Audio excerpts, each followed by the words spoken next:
Hello friends, this is Jacqueline Cabessa. I'm an artist and art teacher. Today I want to share some thoughts with you before we get started with the lesson. We are living a unique moment in history. It's a moment that calls for innovation in many fields as we try to shield ourselves from this fast spreading coronavirus. For me as a teacher, it's essential to find new ways to reach out to my students who right now are homebound until further notice. So I'm creating a new series of online art lessons available to my students and everyone else, lessons that I would normally teach in my classroom. Today's lesson is titled Happy Salamander.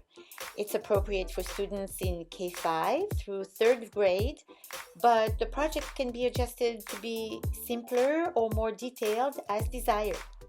Parents are invited to help, so be creative and have fun.